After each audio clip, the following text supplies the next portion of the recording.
Yeah.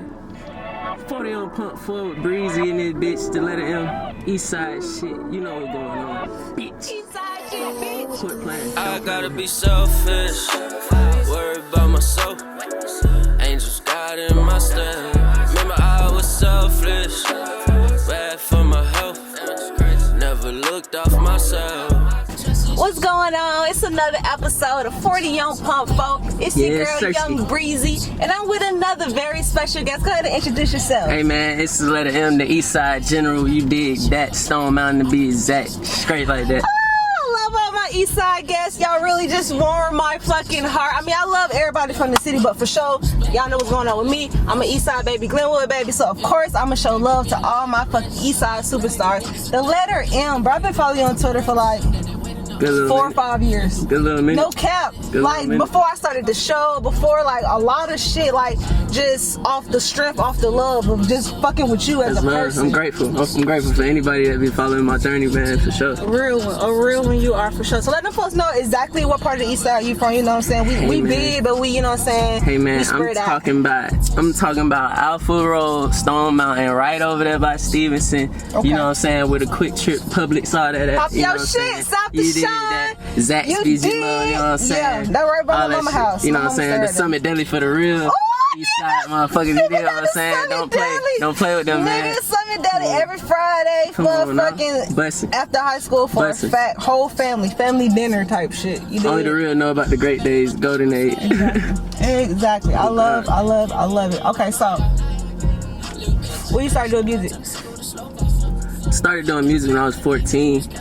Really 15. I want to say I got introduced to it at 14 because I was really dancing before that, like on some Chris Brown shit. I'm talking about like I still get down. Shut the fuck up. That's you a little Offset. You a rapper and on God, talented. Not for real. Like Atlanta, we do that dancing shit. We do the music. That shit just in our blood. We like, do the dancing shit too. But like I really be getting down though, so I be pulling that out from time to time at my shows. But oh my God, I gotta come. That was like really what introduced me to making music. Like just the love I had for it off of dancing to it. Bro, dancers used to get love back in the day. So what we talking about? Like what year are we talking? Like talking about like the pop lock 2011, 2012 age, like type shit. Like 2011, 2012 when niggas was really dancing, not just the 4 count nay shit. You know what I'm saying? Like when niggas was really battling and shit. 5, 6, 7, 8. Big crowd circles. You know what I'm saying? Like straight like that. So motherfucking Stump the Yard days. Yeah, and that really was like the start of it all, like just my love for that. And then I just started playing around on some beats. Like my first official drop was Ham, the remix, you know, that Kanye song, Hard as Motherfucker. I'm about to go ham. Yeah, that's I dropped the freestyle to that. It was like just one verse. I had dropped it on YouTube and I had got like 1,000 views in a week.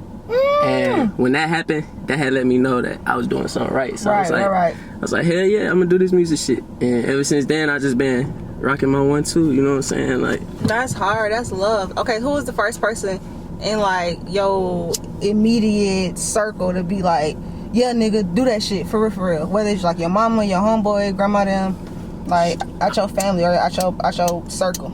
Honestly, my parents didn't really hear none of my music just yet. Okay, so did you hide it from them on purpose? I was hiding it from people, like, cause I wasn't that confident in it yet. Aww. So, like, what I did was, like I said, I dropped that freestyle, and the first person that really said something to me that gave me the confidence, her name April. Shout out to April, DJ 8, Cozy 8. Real did one. That. She was one of the first people to really say something about the freestyle, and she was like, yo, this is really hard, like I think you should really do this shit. And ever since then I was like, all I needed was one.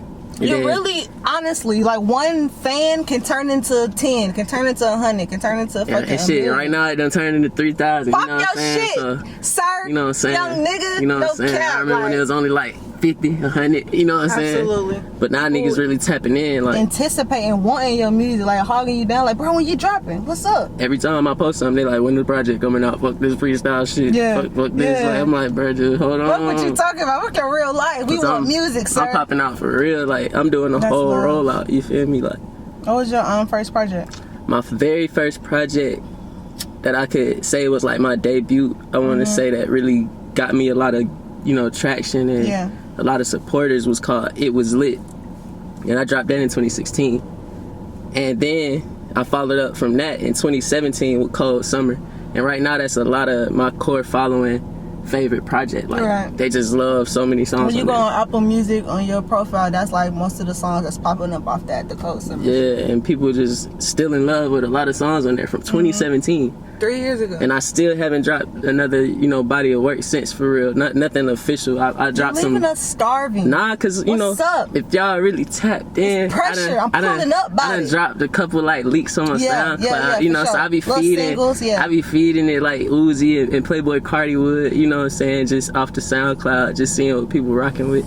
Cause the shit that I really haven't let fly is what niggas should be scared for, like, cause I've been quiet for so long, just perfecting my craft. That's why, like, what I already played, you was just like, wait, this don't even sound like. This don't sound like what's on Apple Music. Yeah, so when I pop back out, niggas just gonna be mind blown. Like, they gonna be surprised. Like, it's gonna be a different M. Like, okay, speaking of that, what's your real name?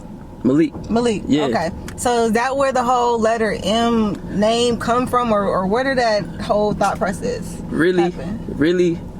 I feel like I'm a really genuine person, and I like to kick shit 1,000. So when I went and did, my research on what M means in Roman numerals, it stands for 1,000. So then I was like, okay. That's one thing I could say it mean. You know what I'm saying? That's one thing I feel like I stand for when it comes to being the letter M.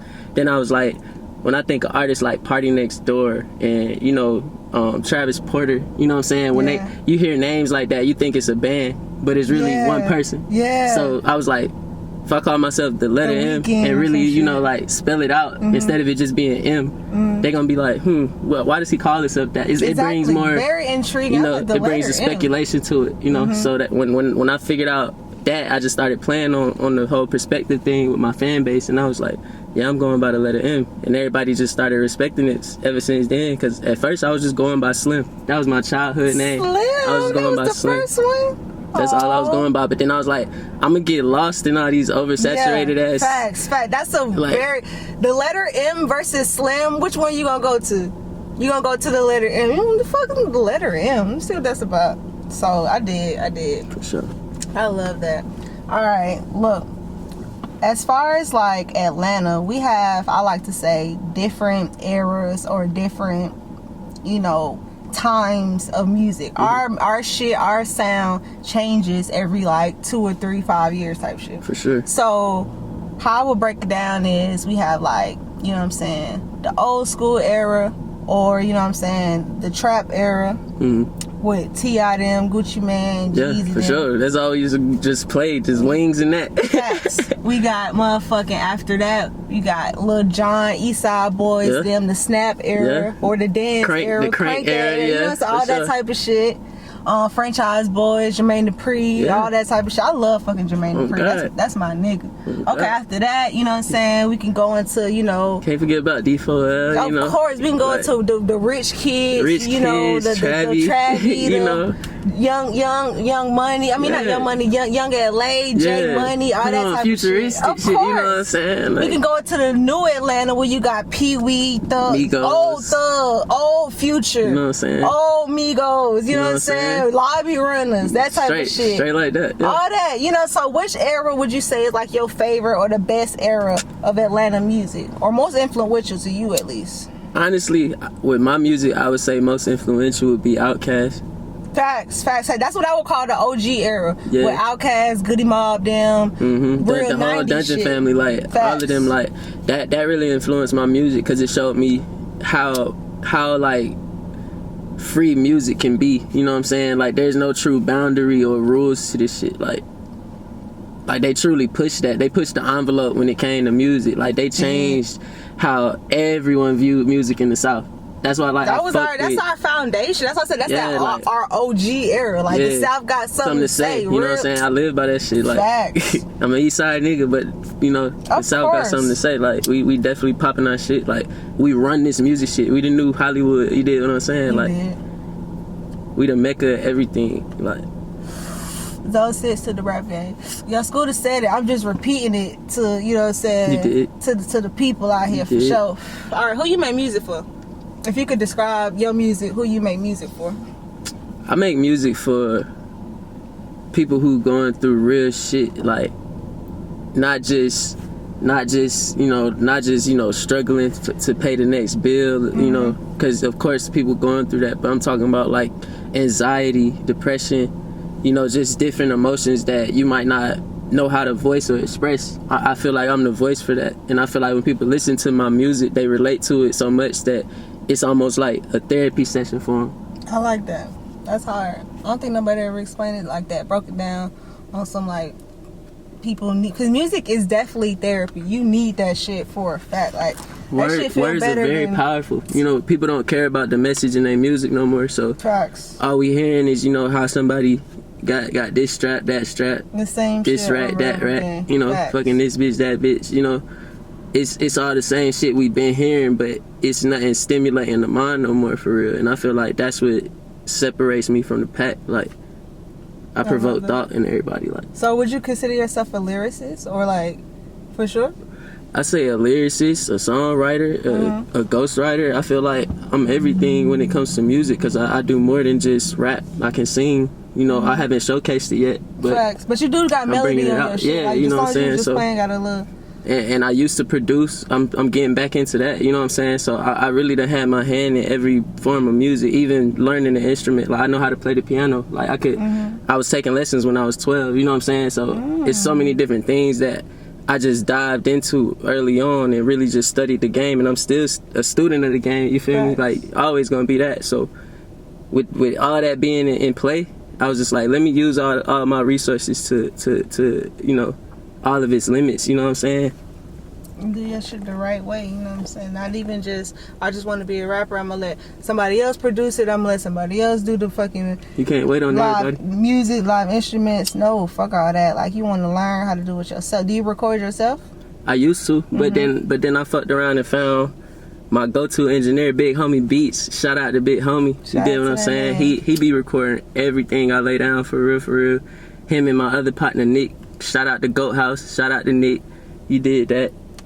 They basically been like my backbone in this music shit. Like, they the reason I be sounding like a god on these tracks. You know what I'm saying? Like, That's love. You showing major love to your team. Your support is not just me. I'm doing myself. Like, this shit is bigger than just the words. it's bigger than me, bro. A lot of shit. How often you go to the studio?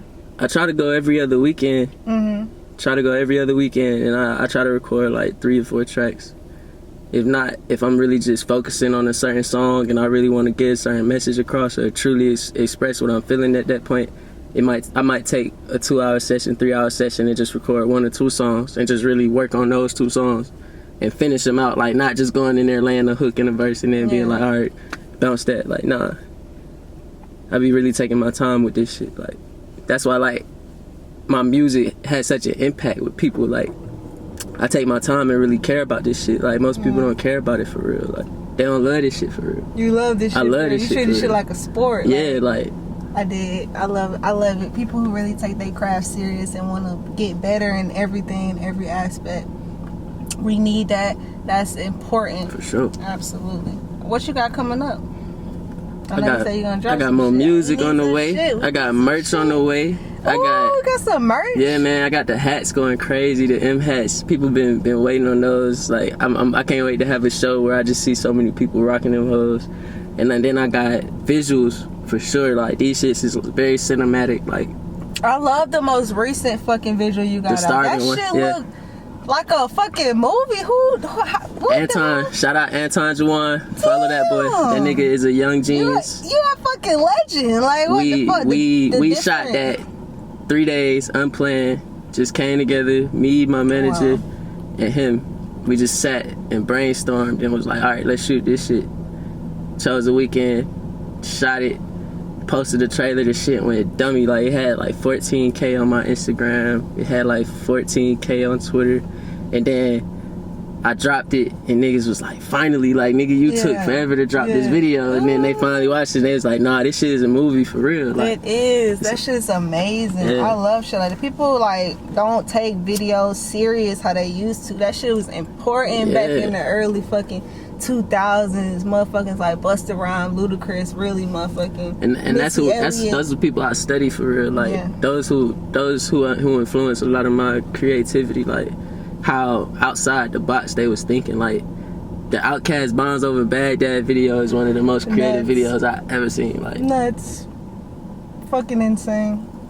Oh, that's like, so what is a letter M show like? Like, I've seen Honestly, clips about it on Twitter and shit like that, but like, honestly, what is that like for you? Like, that's like a fucking riot. You only gonna get the real experience when you there. Like, I gotta come, bro. like you can feel it. You can feel it from the videos just because of my passion, and then just hearing the yeah every time the crowd yelling. Like, you could just tell, like, it's a different emotion and vibe when I'm on that stage. And honestly, that shit, I compare it to like Travis Scott. My shit is just like a full on mosh pit. Fucking like, rage. A fucking rage. Niggas is coming in there to be out of their self. Like, nobody can come to an M show and be too cool to pipe up. Exactly. Stay your ass at home. Stay your gonna get bumped the fuck around. You gonna get thrown around. You gonna get mad. And get kicked the fuck out. Get your ass beat.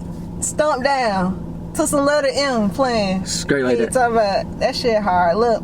Any shout outs you want to get off real quick, you know what I'm saying? Folks you know is gonna be watching this. Amen. Supporters, people that's been down with you. Just so nobody hate me, just so I don't forget nobody. Shout out to every motherfucking body that love me. You know what I'm saying? Anybody that love him love you back. You did that tenfold. I love it. Look, shout out to everybody. The letter M. We got new music on the way. I need to tap into the single that dropped 2020. It's called Starving. Starving. Right? Out on all streaming right now. Video is fucking nuts. It's like a fucking movie. YouTube right now. Right fucking now. Don't be late. Another superstar bring it to you first. Young Breezy. We in this bitch geeking. You can see the fucking smoke going crazy. Up and stuck. Of course. Another episode. Straight like the that. letter M. You did. Young Breezy. 40 Young Pop.